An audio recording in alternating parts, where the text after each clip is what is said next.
Hi, this is Bruce Rawles. I'm speaking again with C.A. Brooks, a longtime friend and fellow course student. And today we thought we would talk at C.A.'s suggestion on a very timely topic, and that's the topic of death in A Course in Miracles. And there's a section in the manual for teachers that's labeled "What is Death?" And we thought it would be interesting to read about that, read that and talk about it. And it's very timely since we're recording this a couple of days after Halloween in 2023. And, it's the time of year when people think about ghost goblins, demons and zombies and all kinds of, the Day of the Dead was yesterday, which is actually my wife's birthday. And then there's all kinds of connections and associations with this time of the year with mortality. And the course, of course, has a completely different spin on conventional wisdom. And anyway, thank you, CA, for not only being here, but also suggesting this very timely topic. And it's always something that I think is really helpful to look at from the course perspective. So anyway, well, welcome and thanks. Well, thank you very much for inviting me. It's good to be back with you again. Yeah. Do you want to have any opening thoughts before we start reading that section? Sure. In some ways, and this is probably something I've said to you, so just bear with me, but other people, the whole idea, I listen to a lot of the podcasts, I call them, from the Foundation for A Course in Miracles. In fact, I do want to make a plug for that.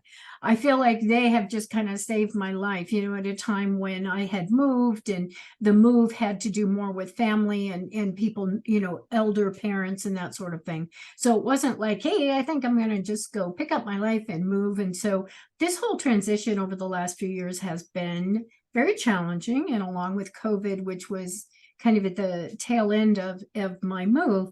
And so when the foundation started streaming, which I don't know exactly when they started. Before I was always buying, the CDs and loading them to my computer, but the whole streaming thing has just changed my life because I can literally on my phone when I take a walk every day, I can listen to it. I can listen to it before I go to sleep. I mean, just on the phone, it is so incredibly easy. And I am very, very thankful for that technology, for the foundation, for just continuing to do that. And also they highlight every single month, there is a message that comes out from the foundation if you're on their mailing list, and they say, hey, these are the ones we're highlighting. And maybe because they've just recently loaded them for streaming, or they've just recently published the book or whatever. Well, with the hundreds or how many ever, recordings of Ken's that they've got, I look through those all the time, but it's nice for somebody else to say, hey, we're highlighting this one. This one is now available. So I had seen, at some point I'd come across the death and dying, but, that's not exactly something that jumps out at you and say, yeah, I want a 5-day course on death and dying. So it never caught my attention. And then about a month ago, one of the things they highlighted was peace to such foolishness, or to this foolishness. And it's a 1-day seminar that he did prior to the 5-day course on death and dying. Okay. And so I had bought the Peace to Such Foolishness and enjoyed it so much, but he kept referring to those of you who are sticking around for the next 5 days. And so finally I said, I got to hear the next 5 days. I didn't want to be left out maybe. So I went ahead and I purchased that. Well, as true to what it says, this is like hardball, hardball Course in Miracles style, but with a delightful guide, in Ken. In fact, I'm always kind of amazed, I'll be listening to it and somebody asks him a question and he's a real smart aleck sometimes, and I went, oh my God, I can't believe he said that to them. And then the whole audience laughs, or sometimes they don't, but it's once again, it's delightful. So if you have not tried out listening to some of those recordings, whether or not you buy them as CDs or as downloads or you stream them, I really highly recommend them, because I, for one, I took 1 2-day class with Ken and that was it. And I so regret that, and especially now I feel like I'm getting to go back through a couple of decades and sit in on those courses. You mean that you regret you took it, or you just regret that you didn't I take regret I didn't take more. Well, yeah, I thought I You figured know, that's what you I'm meant. sorry if I was talking too fast. Yeah. I was like, Of course, I your can't ego probably believe. regrets it, right? Yes, yes. Well, and that's it. And in fact, that was a really pivotal point for me, because when I started studying A Course in Miracles, I read it and I was doing it on my own, mostly because that's my personality. It's like, don't tell me what it says. I want to know what it says. And so even friends who said, hey, you should check out Ken Wapnick's teachings, I like, nope. I just want this to be, how does it hit me? And then slowly I started listening to a few of Ken's things, and I was having a hard time really getting into it. But then when I took the 2-day course, it was like I could see his personality. And, then like connecting with him, now I love it. I mean, that's it. I get his sense of humor a lot more. And I really regret that I couldn't have spent more in-person time, because these people are all asking questions and I'm like, I want you to elaborate on that. I want to raise my hand and say, and what about? And of course, he's not here to do that. So there's lots of questions I'd like to ask him.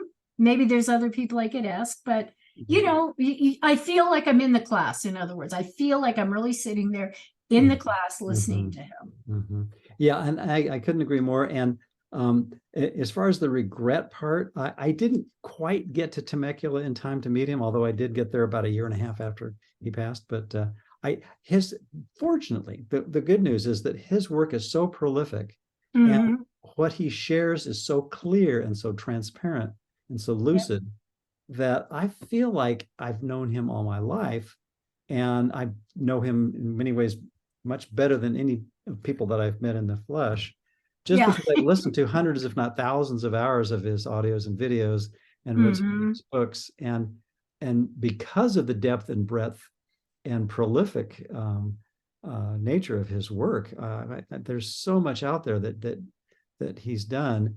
And I'm still, maybe a third of the way through the material that I've come across, and still have a huge backlog of audios and books to read of his. I've gone through some of them, but still there's so much wonderful work there. And I think the good news is that a lot of those questions, another part of the good news is that so many of those questions that, as we become ready for them, we might stumble across a book that we haven't read, or an audio or video we haven't listened to. And then suddenly it's like, oh, well, he did cover that. So, well, by the way, go ahead. The way I heard him, he came to Denver for 2 days, for a 2-day workshop. Somebody, I don't even know how it happened, but somebody invited him and he came. And because I guess I wasn't ready at that point to make that big trek to Temecula and to really commit to that. It's kind of ironic because I had lived in San Diego and moved away from San Diego before they ever moved the foundation to Temecula. Bad timing there. But in any case, that's how I was lucky, is that he came to Denver. Yeah. Neat. Just as a point of clarification, when you refer to the foundation, I kind of think of the two foundations of sister foundations, if you will, Miracles. Foundation for Inner Peace, or FIP for short, is the publisher of the course in Northern California, and their website is ACIM.org for A Course in Miracles. And then the sister foundation, which is really the teaching side originally, although the other foundation is doing more of that as well too these days, is the Foundation for A Course in Miracles, which is what Ken and Gloria Wapnick put together, and moved from New York to Temecula, California, to now to Henderson, Nevada, right? Yeah. So are you in Henderson or Las Vegas? No, I'm in Las Vegas, about 30 minutes or so from the foundation. And I will admit, I have not been over there. Oh, okay. And I keep thinking about it. If they do some for an in-person class, I have visited, but it was before I moved to Las Vegas. Oh, okay. Okay. So I did go over there on a trip to Las Vegas because I have a lot of family here, and I convinced somebody to drive me over to Henderson, and I bought some books and kind of checked the place out. Mhm. But it's so easy to, I guess, buy everything online that unless I do an in-person class, it's well, Yeah. that's it. What Well, can I haven't been there either, but hopefully the next trip. I did go through Henderson about 3 months ago when my wife and I were moving from the Oregon coast to south of Tucson, where we're at now. So, but after sandwiched between a couple of 12-hour driving days, it's like, nah, I don't think I'll go visit, especially with two cats and a wife with me that Right. haven't been interested, but. But Right. anyway, but yeah, I think that the two sister organizations, Foundation for Inner Peace and Foundation for A Course in Miracles, ACIM.org and FACIM.org are both worthy of every course student support and doing some wonderful things. So, Yep.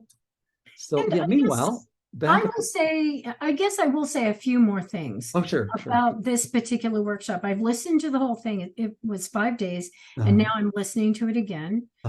Partially because I've got an obsessive personality, but also because, how can you take it all in? Yeah. And it was very impactful, and I really want to hear it again. But I guess the couple of things are, I've even been kind of intrigued. Like when I first bought it, I certainly did it because I wanted to hear those next few days after that other workshop about peace to such foolishness. But I recognized how, like you said, it's a timely topic. Well, I do think it's probably timely for many, many people, but it certainly is timely for so many things in our lives. Like for me personally, it is an aging thing. You get to a certain age and you realize you're really not. I mean, you're not even like middle-aged anymore, and so there's that. There's certainly those issues where you kind of want to keep putting it off. Like even A Course in Miracles, I can practice forgiveness tomorrow. I've got plenty of time to practice this. But so it's certainly on a personal level aging, but it's also in my life right now, I'm dealing with a lot of issues that have to do with mortality, because of my age group, friends and relatives. My parents are still alive into their mid-90s. Wow. And so it feels like there's never quite a day when there's not something about health or illness or, dealing with something about what if. And then there is the whole idea that, we've got how many wars going on in the world. And there seems to be a preponderance of pretty, what I consider intense issues going on in the world. And yet, I will also say, and I don't know if this is upbeat or not, some people kind of debate, I think it's a little more upbeat, but the more I study history, the more I realize nothing's changed. We're not any different than we ever were. And so if we get all caught up into this illusion of war here, war there, disease, and all this stuff, I just like Ken would say, it's not that we should ignore it. It's not that we shouldn't be normal or have compassion, but this isn't any different than what somebody would have told you 10, 20, 40, 100, 200, 1,000 years ago. This is life on planet Earth. And there is some comfort in knowing that we're not getting worse, we're just staying the same, and what will it take before we say this merry-go-round is boring or this merry-go-round is painful and I want to get off. And that's why too, with this particular death and dying workshop, Ken emphasizes this isn't about getting out of it. He goes, when people ask him very specific questions about death and dying, he says, this is not an escape. Your mind goes with you. Wherever you are in your mind at this moment, you're just turning a page. You're walking through a door. And no, your body may not be there. He goes, but your mind is. And it also, by the way, goes back to that idea. He mentions it once or twice, and I'm sorry I can't tell you where this is in the course. I think it might be in one of the lessons, but the idea, why wait for heaven? Yeah. And It's that's one of your not favorite about you phrases. die and you're enlightened. I mean, Yeah. some of the people are saying, well, once we die, then do we see it all? Is it all clear? And he goes, no. If it wasn't clear before, and I'm paraphrasing, but if it wasn't clear before, it's not going to be clear then, because the body, he goes, and of course, how many times does he say the body is part of the illusion? The body does not exist. And you keep asking me what happens when the body dies. So you're really saying to me, what happens when nothing happens?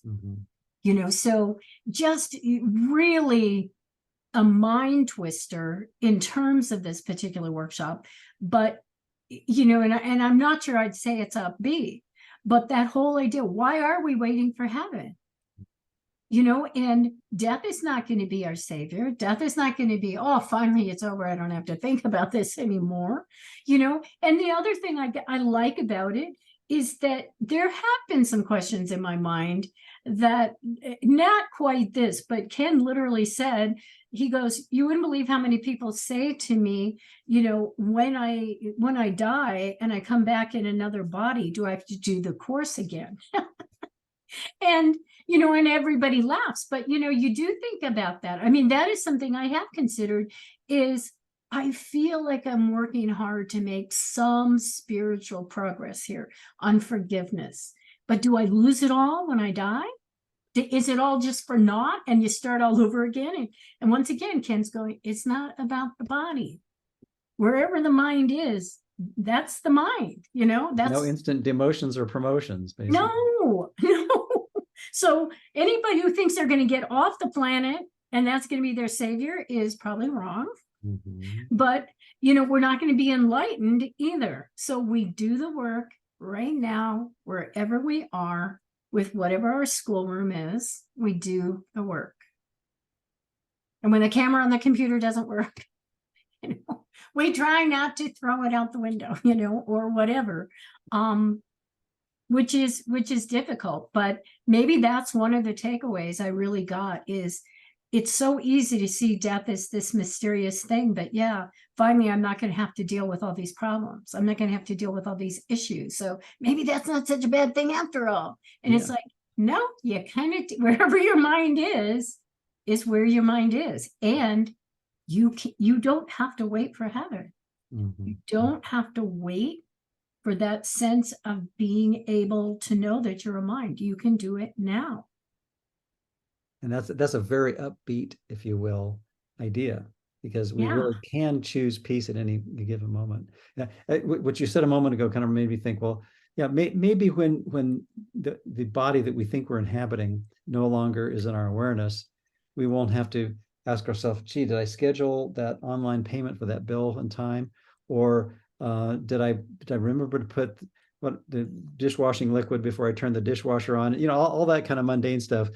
Maybe that will be gone, but the underlying thought system of sin, guilt, and fear, as the Course suggests, if we haven't forgiven ourselves for believing that we made that up, and that we're all seemingly complicit in this impossible crime, then we're still going to be confronted with, in whatever form is appropriate and wherever we think we are, with the appropriate lessons to undo that unconscious, unfounded guilt, right? Right. Well, and as he talks about, this is your illusion, this is your story, this is what you've made up. And as I was listening this morning, what did he say? Something like, memories are illusionary ideas applied to a non-existent past. It was a little bit different, but once again, and so, and I know this is, but this kind of goes along with Halloween maybe, and all these stories right now, all the sci-fi. But okay, so I'm having a dream, literally. I'm in an illusion, and in my illusion, I'm the hero somehow. It's my consciousness. But in my consciousness, there's a Bruce Rawles, and he's got his dream. Right. So it does kind of make me think. So when, let's say that I do die, so does Bruce Rawles just go away? because Bruce Rawles was a figment of my imagination.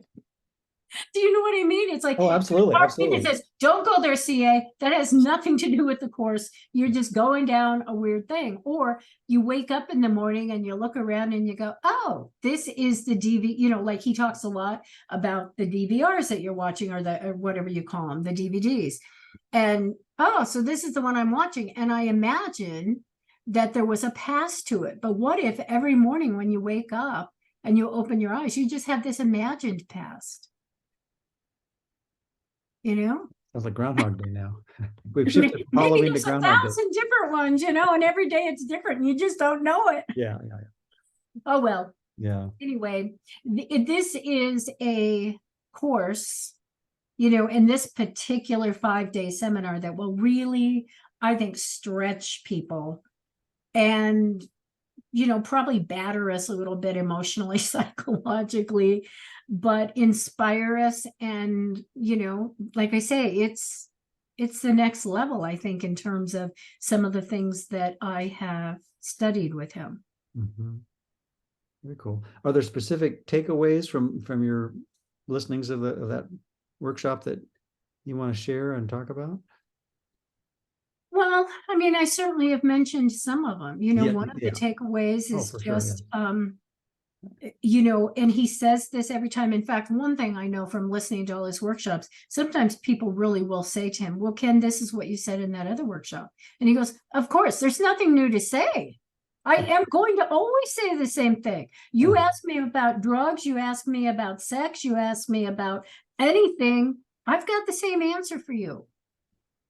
You know, this is about learning forgiveness. This is about learning that you're a mind, that you are the decision maker, however that happens for you. So I would say it really drills down, though, because it touches upon that whole thing of death and our fears and our doubts and, oh my God, what happens? It really just emphasizes it's now, it's now, it's now, it's this moment.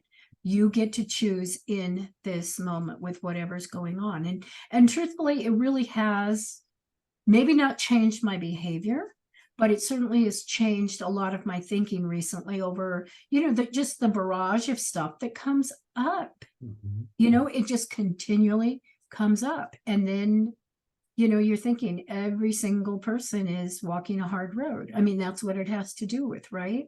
Yep. So how do we, you know, and as Ken says, be kind.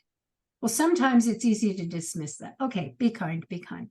But no, it's like, that's all there is. And, you know, so if you're afraid of dying, or if that's something that you're thinking a lot about, or loss of a loved one, then what better thing can you do than stay in this moment and learn that you're a mind, and the meaning of kindness, and the meaning of not getting into judgment one way or another. You should, you shouldn't, you know, judgment is a waste of your time. So I don't know if other things come up, but I guess that's it. That's plenty of great takeaways right there. Yeah, just staying in the moment. Yeah. If we can just do that consistently, we've got the course, right? Yep. Yeah. We've gone from the theory to the practice, and yep. And the beyond will take care of itself. And I will admit, you know, he says when you wake up every single morning, it's like the best thing that you can do, or the most important thing, is to get into your mind. That's what your real agenda is. That's your work. That's what you're here for. So I'm trying to do that when I open my eyes and go, yep, I'm still here, you know. Gotta feed the dog or walk the dog or do my work or whatever. But yeah, the only thing I have to learn today, the only thing I have to do is remember that and practice forgiveness, practice knowing this is an illusion, practice knowing that I'm a mind, in however I can do that. And then forgive myself when I don't. You know, when I just go, which I do. I think we all do. Maybe you find it hard to believe. But... And because we're all in it together, and we're all, you know, in that same process of learning to forgive more consistently, it does seem like, you know, that really becomes the foundation for real compassion, doesn't it? I mean, because because we realize, well, everybody's, like you say, fighting the same hard battle, and the battle that we're needlessly waging against ourselves is trying to make ego's thought system work, and while knowing that the only thing that's really going to work is the antithesis of that, which the Course calls Holy Spirit. And and then that whole curriculum, it really can be distilled down to just keep forgiving each moment, like you say. Well, and of course, one of the things that comes up, and talk about nothing ever changes. I don't remember the year that Ken did this workshop. I wish, was it in the, and I wish I could remember, but it was when there was the tsunami in Japan. And so it literally must have happened like within days of the workshop, because it comes up multiple times. Okay. And, it's devastating. People are dying. The nuclear reactor is leaking power. I mean, it's, and so he brings that up, these tragedies. And so then that leads to other kinds of tragedies. And he said, recognize we are attracted to this. We are attracted to tragedies because on some level, it's like, oh, good, God got them, not me. I'm safe because, somehow they got punished. But of course, we're so anxious because what if he finds out me? What if he realizes I'm the next person who deserves it? And so that also leads to any time we decide that some people are bad guys and some people are good guys, which, I mean, you don't have to look but a minute to find some kind of division, right? And so he talks about that. If you find yourself blaming one person over somebody else, you accept these people, but you don't accept them, he goes, you got work to do. And, it's rampant and it's everywhere. It's not any different than it's ever been, but maybe our media and our 24/7 news helps us see it. But, so then you can stop every time and go, yeah, what was that guy thinking walking into that bowling alley, killing all those people? How did these things happen? But you recognize too the pain that he was in, or the system that somehow contributed to that. And without blaming, we're all part of it. And I watch a lot of sports with my dad, because that's one of the things my dad really enjoys and we can still do together. He doesn't golf and he doesn't have a lot of mobility, but I think about that because there I am cheering on the one team. That's just one more example. It's like the good guys, the bad guys, the good team, and how do, and I've been kind of practicing, can I just sit here and be neutral about who wins? Can I do that? Or can I enjoy the game? Can I enjoy when the team that I'm cheering for wins without getting all bent out of shape when they don't? It every single day, just looking at that, everything, the good guys and the bad guys, or that coach is bad, or that referee did this. And, can we have fun with it without letting it disturb our peace? Yeah. And maybe sporting events are a good way to do that because, it's not quite as dire, if your team doesn't win. I was just thinking along those lines is, I think the challenge of the course's curriculum is to take those, what we consider easier exercises, and extend them into the more sacred cow territory, and just recognize this, like, well, the things that really push my buttons, I've wired the world. It's almost like I've wired 8 billion little remote buttons that say, Bruce, this is Bruce's push his button. And so if I can recognize that it's my wiring that is out there, and it's never left its source in my mind, I can see that, well, I chose to set this up so that the setup of the upset is that I wanted the world to be able to push my buttons. Yeah. I wired it so that would happen. And then the Holy Spirit says, well, yeah, but you can use the same circuit that is signaling the upset to become a signal for, now I can correct the misinterpretation that the ego was wired to deliver.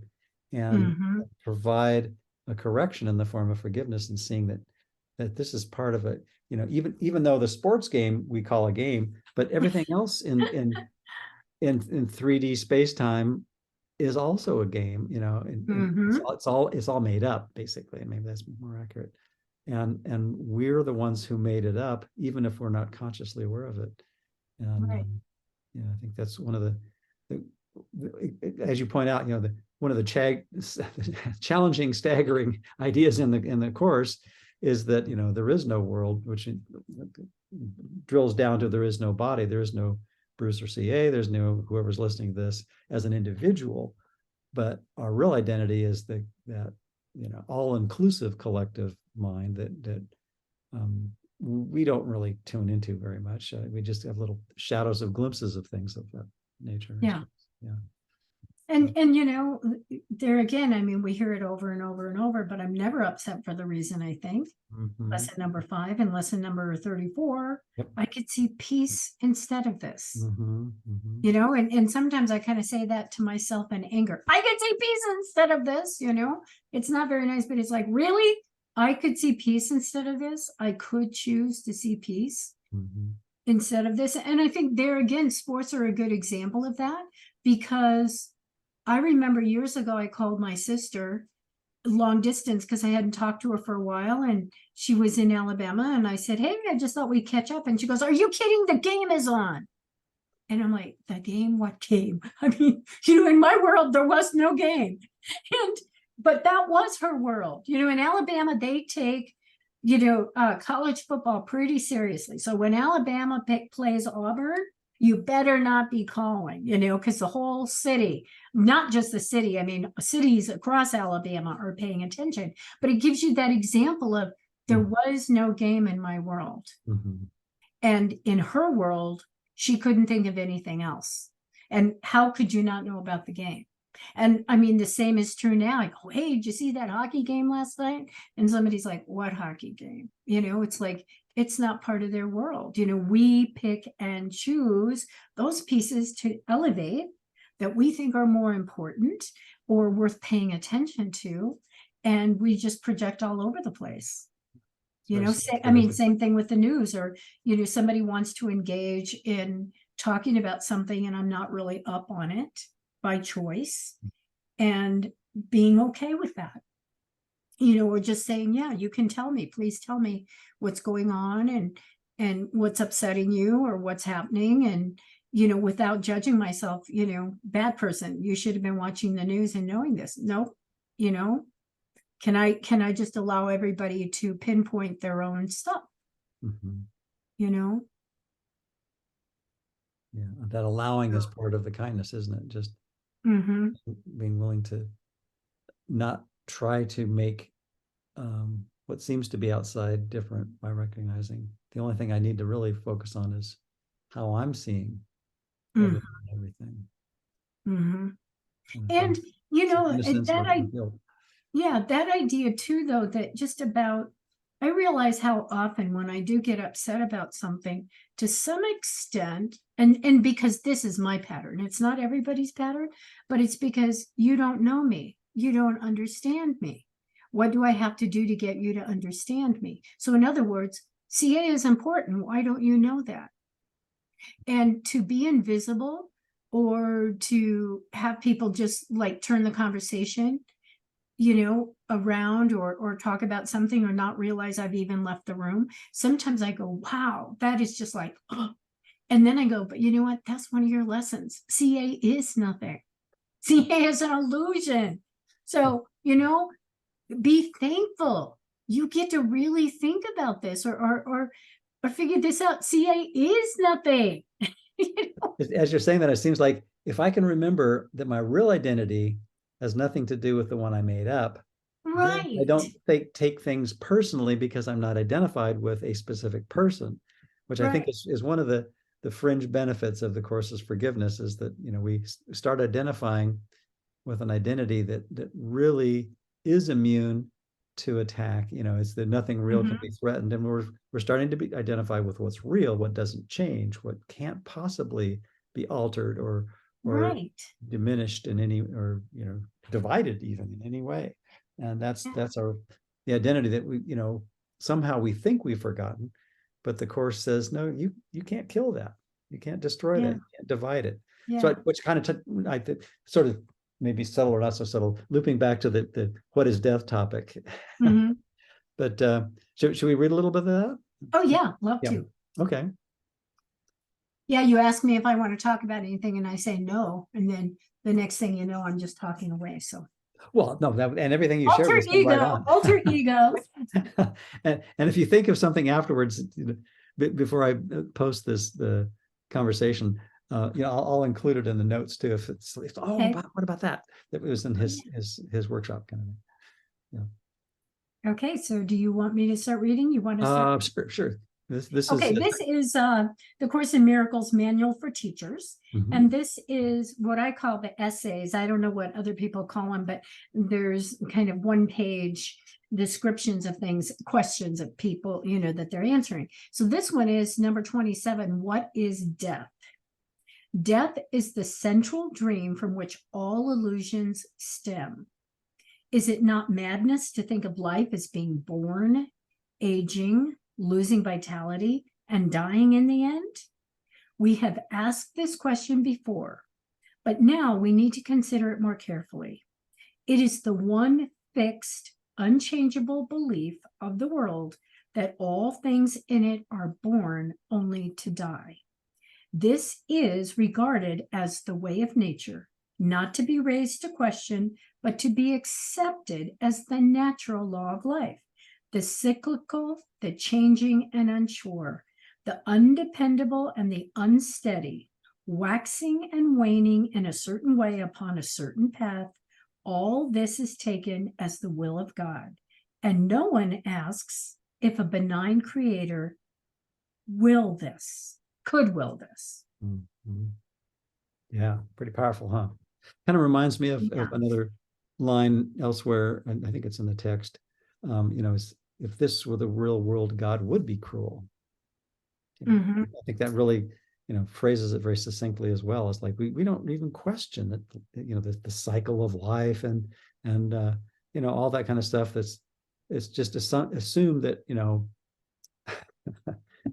you suffer and then you die. Basically, it's kind of the short summary of everyone's life. And mm-hmm. but we glamorize all the things that the ego wants us to think of as like, well, that's honorable and noble to suffer and to be miserable, and yet the physical experience may not be an option, but the interpretation of it is definitely an option. I think that's what the Course is aimed squarely at is how we look at what's going on.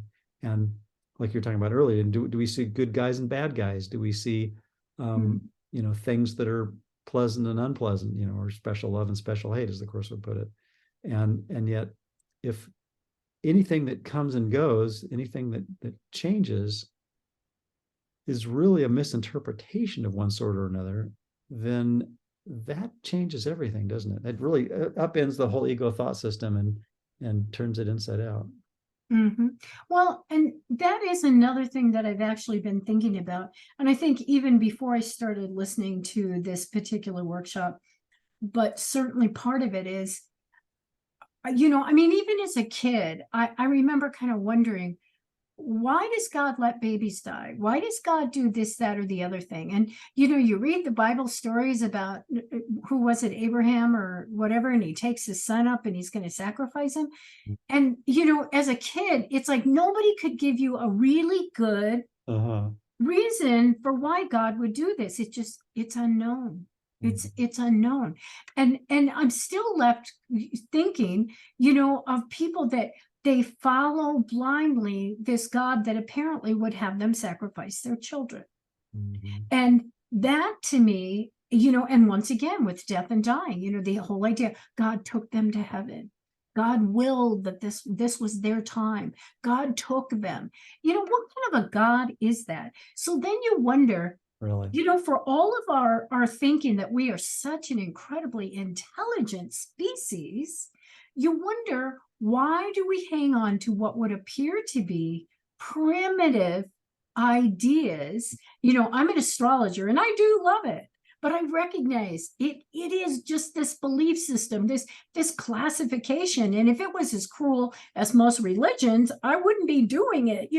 At least it has this sense of, you're in control and use this energy or use that energy. But it's like, why do we have a majority of the world involved in one religion or another that still sees a God that is just totally arbitrary? Mm-hmm.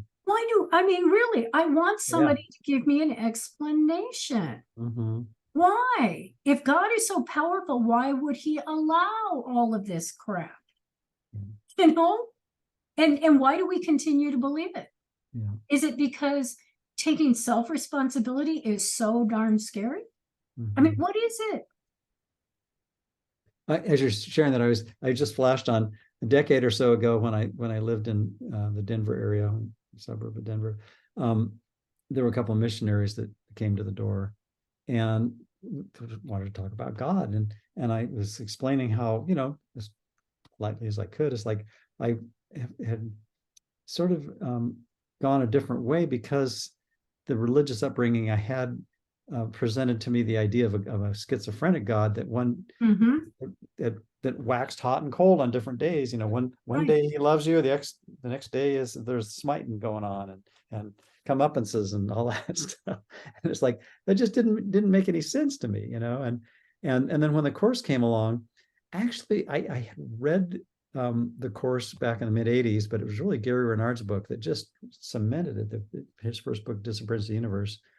When his teachers were saying, that there's something that just didn't really click for me when I read through the Course pretty much the whole way through the first time and studied it off and on for a while, was God doesn't interfere with anything involving duality. The Course is a purely non-dual metaphysical thought system, which means that perfect oneness cannot in any way connect to a dualistic dream, because that would imply that it's no longer perfect oneness.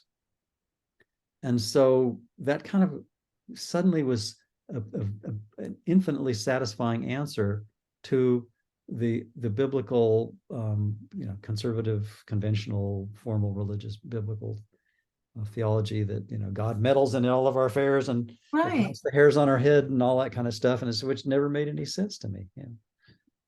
Well, and I feel the same way. I think even though it's hard to put your finger on it, that's exactly what happened with me. I even told Susan Dugan this recently. I'm sitting on my back porch the very first time I have the Course, and I had read The Disappearance of the Universe, which is why I wanted to read the Course. Immediately went and bought the Course. I'm sitting on my back porch reading, and that was kind of the first revelation. Oh my God, maybe this is the first most reasonable explanation that I have ever heard. And of course, I, in some ways, resisted it because really God doesn't care about us. He doesn't know about us. He's not going to meddle in our affairs. But all of a sudden it's like, yeah, that's exactly right. I knew it. It's like, it really was a revelation. I thought, oh my God, this is right. This is the answer. And there again, in this particular workshop, I tell you, Ken tells it like it is. And at one point he says that he said, if you cannot believe that there is God and nothing else, he goes, you're going to have a really hard time. This is not the spirituality for you. So he's not like, okay, let me coddle you. It's like, nope.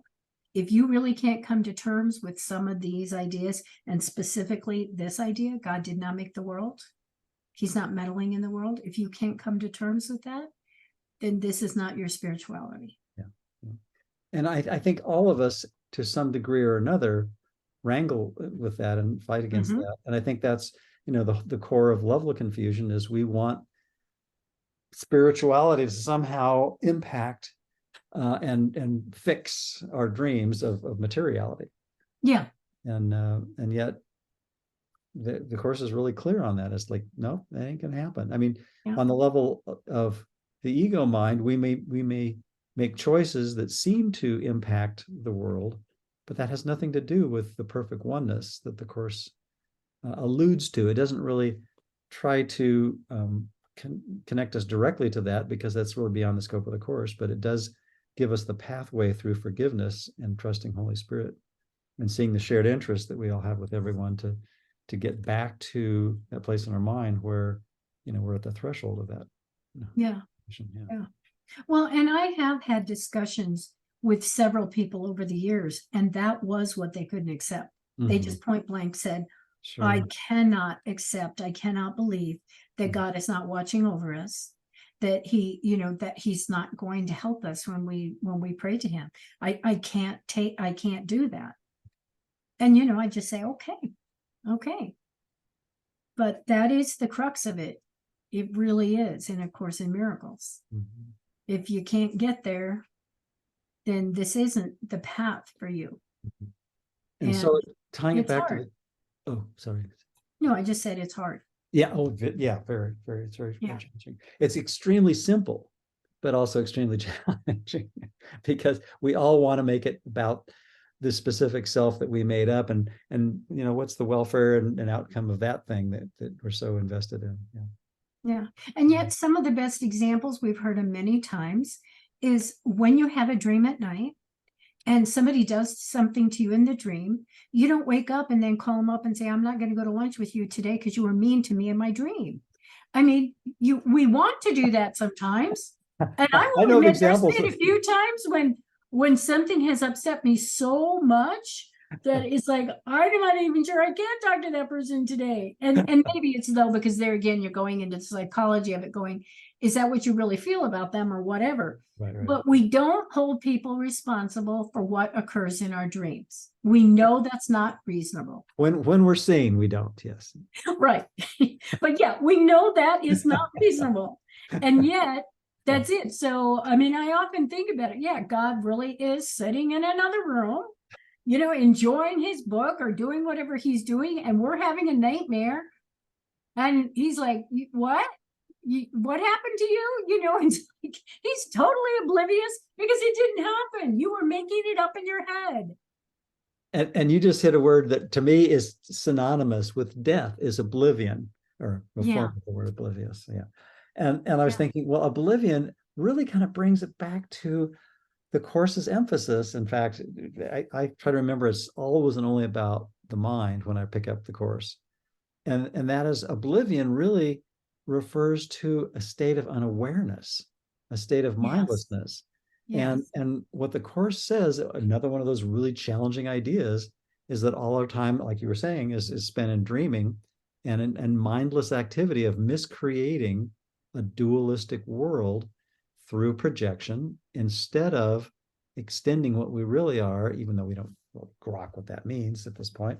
But in order to get back to where we could understand what that means, we need to keep looking at how all the ways that we continually obliviate our awareness and really die to the Holy Spirit's gentle, persistent counsel in our mind that says, like you were saying earlier, those wonderful lessons, two lessons that Ken Wapnick pointed out, is like, if you can just remember those two, 5 and 34 are the go-to ones.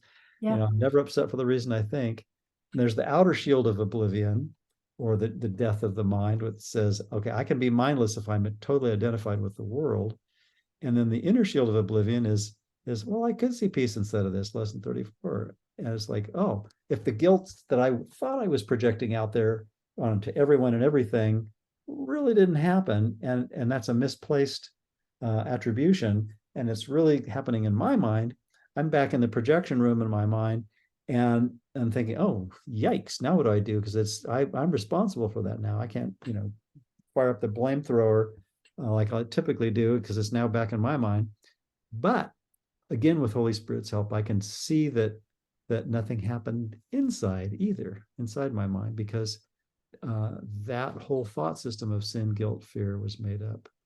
Yeah, but I'm not going to see that on my own. That's why I need the help of what the Course calls the Holy Spirit, right?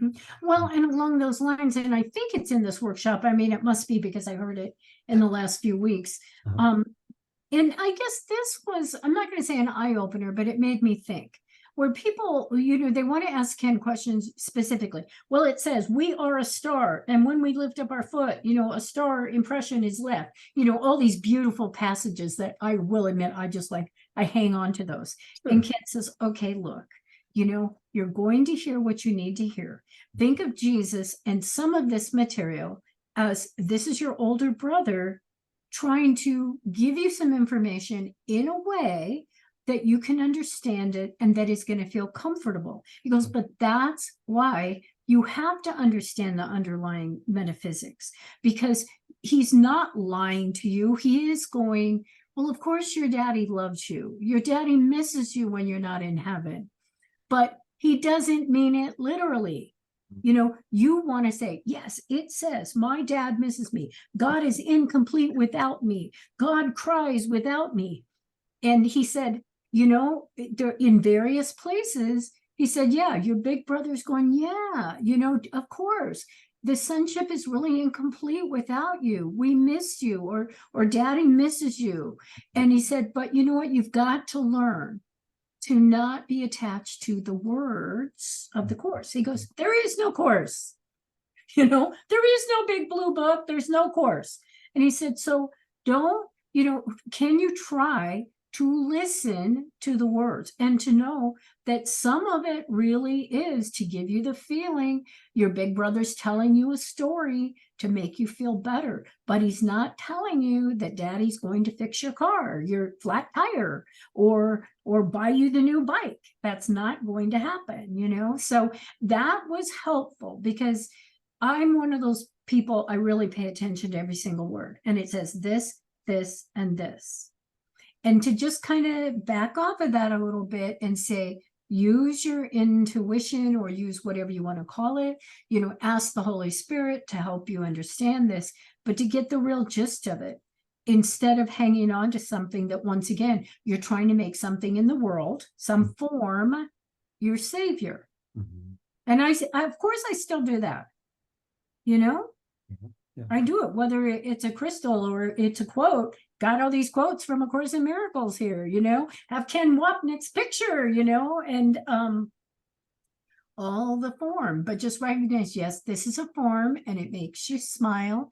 It makes you feel better. Just like the combination of you use the magic, like even with death and dying. If you're sick, you use the magic, you use the chemo, you use the aspirin, you have your foot casted if you break it. You don't abuse your body, but you also know that's not it, it's not the biggest issue. That's the form. And you've got, and there again, giving yourself permission to do both, because I know there's a tendency even in me to go, no, just cold turkey, and it's like, no, you don't have to. You believe that you're in a body, so act like it. Yeah. Without believing it, I'm sorry, say again. I said, Ken says without believing it, and then he clarifies, meaning that you don't really think that that's what's going on. I mean, that's not the be all end all, that you get it. It's a form, not the content. Exactly. I just derailed my thought, but you what? I probably just derailed the thought, but that's fine. Yeah. No, that's okay. Should we just read a paragraph or two? Yes. Do you want to read the next paragraph? Sure. Okay. The paragraph 2 is, in this perception of the universe as God created it, it would be impossible to think of him as loving, which is, of course, the thinking that God made up the world and is responsible for what happens in it. Right? It would, for who has decreed that all things pass away, ending in dust and disappointment and despair, good alliteration, can be but feared. He holds your little life in his hand, but by a thread, ready to break it off without regret or care, perhaps today. Or if he waits, yet is the ending certain. Who loves such a God knows not love, because he has denied that life is real. Death has become life's symbol. His world is now a battleground where contradiction reigns and opposites make endless war. Where there is death is peace impossible. And one of the things I was thinking when reading this before we had this conversation was, oftentimes I find it helpful to replace death with the synonym of duality. Mm. What is duality? Duality is the central dream from which all illusions stem. Because the idea of death really sort of implies that we could be separate from our creator, from perfect oneness, and from each other. And those are both dualistic, premises, which from the Course's perspective are patently false. But we need to discover that for ourselves, first intellectually, and then by demonstrating with forgiveness that the shared interest that we have when we realize that, we're all fighting the same battle, and needlessly, Mm-hmm. that we can afford on a legitimate, true foundation to be compassionate, because we're being compassionate with ourselves. But the idea that the ego turns everything inside out and upside down and backwards, and takes what's really a blessing and turns it into a curse, and vice versa. I think that's why the Course says, we don't also have a sense of what our real progress is. We don't know of our successes from our failures, because we're so steeped in the ego thought system most of the time that so we just need to be gentle and patient with ourselves. Yeah, if only. Yep. Have to learn that behavior, I suppose. Yeah, exactly. You want me to read the next paragraph? Sure. That's probably good. We'll read 3 of them. How's that sound? Okay. Yeah. Death is the symbol of the fear of God. His love is blotted out in the idea, which holds it from awareness, like a shield held up to obscure the sun. The grimness of the symbol is enough to show it cannot coexist with God. It holds an image of the Son of God in which he is laid to rest in devastation's arms, where worms wait to greet him and to last a little while by his destruction. Yet the worms as well are doomed to be destroyed as certainly, and so do all things live because of death. Devouring is nature's law of life. God is insane, and fear alone is real. Talk about a parody, huh? Yeah. I think there's so many wonderful places in the Course where I think it helps to read it out loud too sometimes, because then you can see the humor in the way that Jesus in his Course is literally lampooning the absurdity of the ego's thought system. Yeah. And this is a great example. It's like, well, how could God be anything but insane if you make something only to have it go, a few decades later, kind of thing. It's like, what would be the point of that? If that was our real identity, how could a body be the receptacle for that perfection? Well, yeah, and I'm trying to think, what is it the comedian said? And I don't even remember who it was. They said the best thing that can be said about God is that he is an underachiever. And I love that, because once again, why do we believe in this God? He makes all these people, but he can't make them perfect. He makes them all flawed and they die. And somehow that's okay with him. And, and they have all this pain and cruelty and, all these negative emotions, and they kill each other and, get into all these fights and everything. And so when I heard that, whoever it was years ago, he's just like a chronic underachiever. So why do we want this representation really as the way the universe works? And why do we pray and invest our identity in that kind of a deity? It's like, yeah, exactly. Yeah, that's wonderful. I really like that. Yeah, underachiever idea. Yeah, and I think that's what Jesus in his Course is doing here. Is he's basically saying, do you really want to believe the ego's propaganda that that it's God, lowercase g, really is that insane to make up a world and then just kind of waiting for the sword of Damocles, the threads that hold it up to fall, and the Monty Python foot from the sky to descend, and it's like, that's kind of crazy, isn't it? Yeah, kind of silly, yeah. But and I had seen something recently. I don't think it was in this workshop. It was here again. It was some comedy thing about God. Literally, he pushed Adam and Eve out of the Garden of Eden because they ate an apple. I mean, what kind of guy is that? Really? If your father chronically punished you for the rest of your life for disobeying and eating an apple, and of course people have all the ideology and theology behind it, but still, that's who this guy is. Pretty strict. He's pretty like, So much for lenience, huh? So, that's it. It doesn't take much to just look at what we believe and make a comedy routine out of it. Exactly. It doesn't take much. Yeah. And no wonder the course is funny, and Ken is too, very much so. Yeah. It doesn't mean we diminish or demean anyone that is suffering because of, physical situations, including death. But it does suggest that if we can, whenever we can, try to remember that we all made this thing up, and from a eternal perspective, it's truly laughable, not in any kind of derisive way, just silly. And I think that the real depth of compassion in the course comes from, like you say, the urgency, not like it's panic, but it's like, why wait for heaven? Why wait for heaven? Why should we continue to suffer needlessly when there's another real alternative in our mind every moment? And do you remember where that is? Is it in the text or why wait for heaven? Yeah. Is it in the lessons? I think it's in one of the workbook lessons. I could look it up really fast. I wish I had looked it up, because it has always been one of my, in fact, quite honestly, I was going to name my radio show that. Okay. And Mark said, nobody's going to know what that means. And I said, that's right, but that's what it's about. Why wait for heaven? Actually, it's in two places. Okay. It's in workbook lesson 131 and 188. Okay, great. And that's thanks to FIP, the other sister organization. Oh, that's right. Has put out this wonderful online edition of the course, which I use a lot. And I know a lot of other fellow course students do the same. But I just typed in "why wait for heaven" into the search. And it tells you exactly where it is. It says, and it links right to it. And then if I were to put it in the chat, I could share it with you, and I'll just demonstrate that by copying that.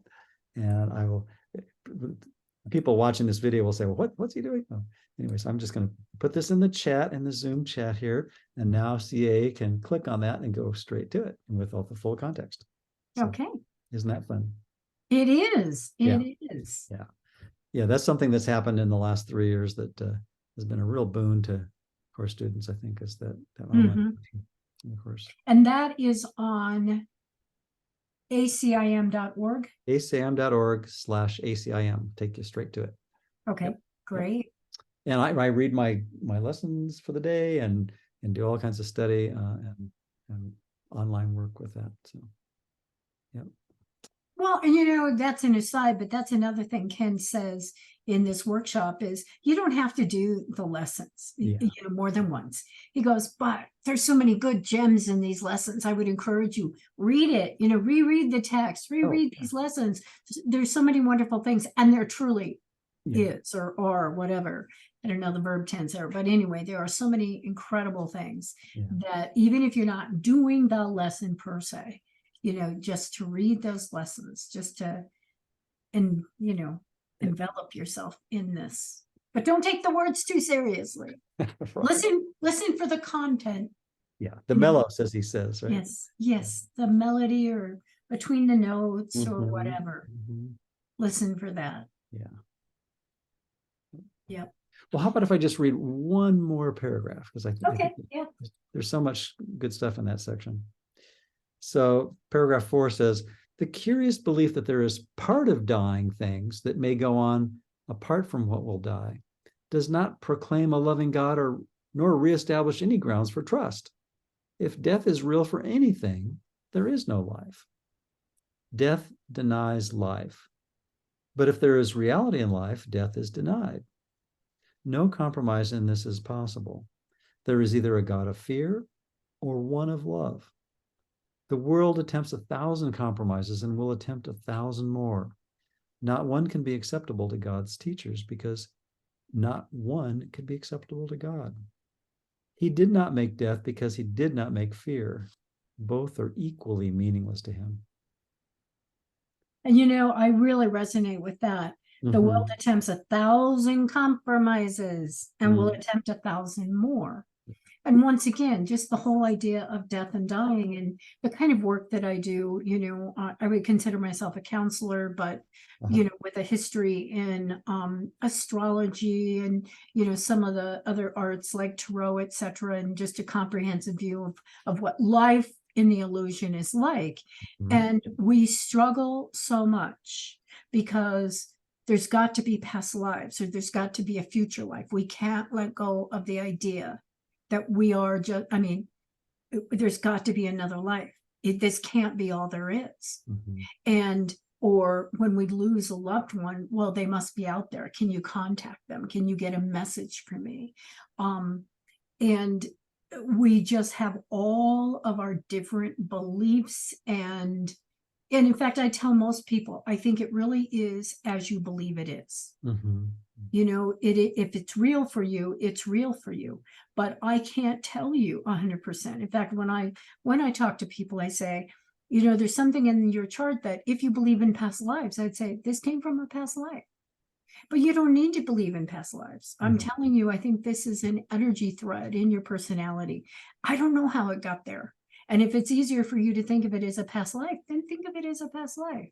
But, I know from personal experience, I still go through this, having lost, a sister and a brother and a nephew. It's Mhm. like, are they there?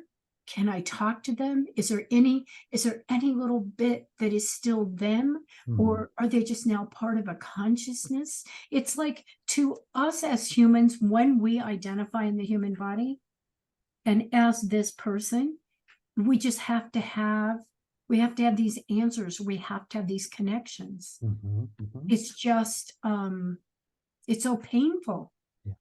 not to have them. Sure. And so in some ways it's like whatever our belief is, whatever makes us feel better. Yeah. Yeah. And And I it's don't know. I believe that we truly are making up the script. So in that person's script, that is real. Or in my script, it is real.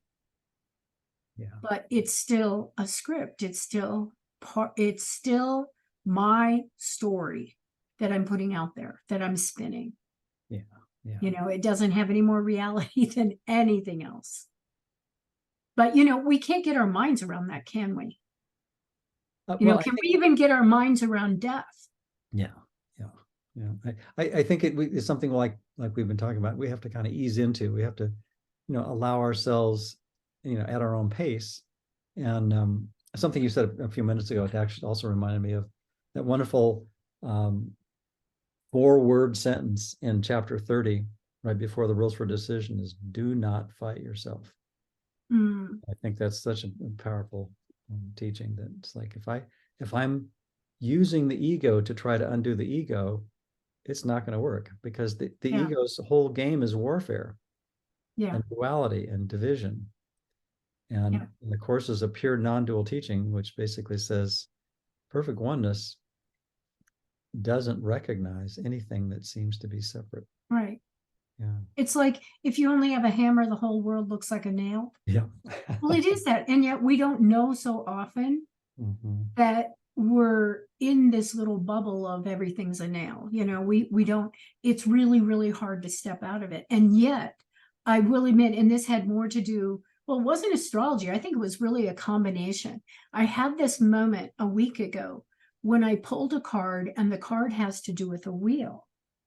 And maybe because I was listening to this workshop of Ken's, I looked at that, and it basically says, here's all of our experiences, and they're on the wheel, and the wheel is turning. So where is it going to stop for you? And in a kind of a flash, I said, I don't want any of those alternatives. Can I get rid of the wheel? And I realized it was like one of those flash moments, I feel, that was very spiritual, but I could almost hear Ken's voice. Just put the wheel away. You don't have to choose. Do you realize you can step outside? You can step outside of the human body. You can step outside of the wheel. Maybe your experience isn't contained by this little circle that you think it is. And it was like just a moment of, I felt like my body relaxed or something. Mm-hmm. And it's like, wow, yeah, what if I can just say, no thanks, none of those options work for me. They're still illusions, and just for a moment, it's like, yeah, Ken, I'm coming, I'm stepping there at least for a moment. So that goes to show too, anything in your world can become the curriculum, can become the means of understanding something differently. And properly perceived at that moment, each thing does become, each specific or particular item of focus or interest or issue becomes the perfect forgiveness classroom. Yeah. When you're talking about the wheel, I was thinking about that kind of not only ties into birth and death cycles and reincarnation, but also I was thinking about Gary Renard's phrase, the unmerry-go-round, and how it's sort of like this horizontal, and the Course uses the horizontal and vertical metaphor too. And I think that kind of fits into the quiet center. That's sort of like Holy Spirit looking down on the battleground of this wheel going around and around, and the wheel of misfortune spinning around, and everything seems to be some kind of an issue that requires firefighting on one way or another. Yeah. And distraction essentially from the peace that's possible in that quiet center. And I think that's, again, it's not about the form. Like, if you were invited to a funeral, you wouldn't tell people that, right. oh, this is not real, but you could still be in a place of peace and seeing that in truth, the real identity of each person, whether they seem to be in a physical form or not, has not been compromised. And I think with practice, we begin to see that more and more. Yeah. Over time. Yeah. Well, and in astrology, the sign Aquarius, I had read this one time about a particular moon in Aquarius, but they said they don't believe, the whole thing about, stepping outside the box. They go, this person doesn't believe in a universe with boxes. And it's like, you go, whoa, wait a minute, and I think that too, with the Course, that's what it's like. It's like, you don't have to be in one of those boxes, but we believe we are. Right.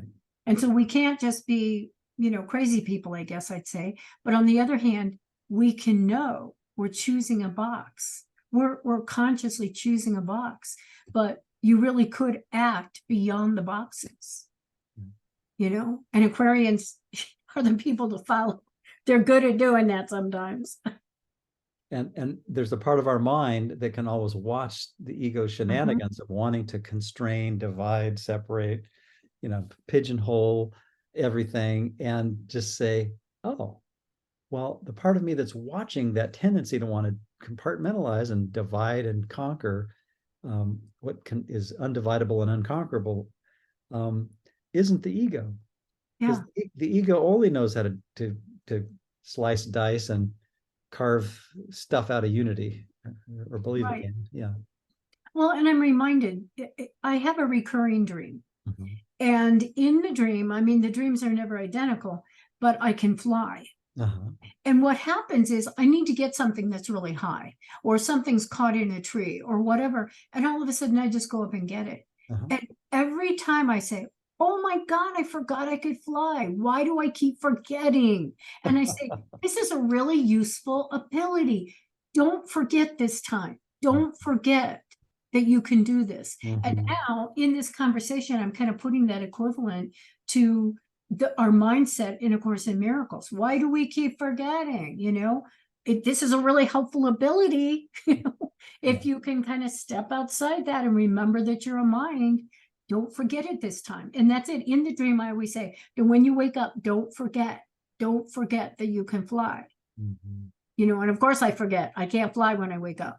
But, when I think about it, maybe that is part of the mind. Above the battleground, metaphorically? Don't forget, you can go above the battleground. Yeah. And just wait, I'll probably have that dream tonight. That'd be great. That's funny. Yeah. Well, thank you, CA. I think we covered a fair amount of ground. Obviously, there's more in that section to read, and there's a whole lot more in the Course about death, and certainly about duality, if we think of that as somewhat of a synonym. Yeah. And the idea of oblivion is and the mind that can rise above like your flying dreams and look down on our dualistic dream. And I think this is the key that we have that guidance all the time, 24/7. Huh? Yeah. Well, and thank you for suggesting this. You're always the initiator. Thank you very much. And also, once again, I would just put the plug in for both of the organizations, because they both have incredible resources. But certainly if you're a person that likes podcasts, and I think there are available on both sites. I mean, they do them a little bit differently, but there's some wonderful materials. And, if any of this has intrigued you, then, go get them. And, one thing I would say, I just want to share this because I thought it was so cute. If you've not ever listened to the one-day workshop, that's Peace to This Foolishness, Ken kind of starts it by saying, and here again, I don't know what year this was, but he had a 4-year-old grandchild, I guess. And he and his wife had picked the little boy up from preschool or from whatever the daycare center was. And he had reported that there was a bully in his class. And all the kids had just gotten really tired of this other kid just being a bully to them and pushing them around. And finally, the teacher did too, which the kids, I can just imagine, he didn't say this, but the kids were probably cheering her on because finally it's like somebody's stepping in and saving us from the bully. But the teacher said, "Stop this baby stuff." And so the little boy was so impressed. He gets in the car with Ken and says, and he kept repeating it, "Stop the baby stuff, just stop the baby stuff." And so that became his kind of mantra, when somebody wasn't doing what they should, stop the baby stuff. So Ken was saying, "Peace to such foolishness." He goes, "I can hear God saying this, or Jesus or whoever, stop the baby stuff, just stop it. Quit acting like a baby. Let's get this done." Enough of the baby business, huh? Yeah, the baby business. And maybe as you're saying that, I was thinking the baby business. The voice behind the course and behind the words is completely authoritative, but not authoritarian. And I think he points this out in some of his work too, is that the authoritative quality, I think, is what draws a lot of people to the course, because it's like it's written with such intimate familiarity and authorship of, this is just the way things are, but not in any kind of way that's like has to demand or try to convince. It's just basically an exposition of, here's what the truth is, and if you want peace, this is what you have to be willing to consider. And nothing. There's no demand made. It's always on our own time and in our own sweet way. Yeah, right.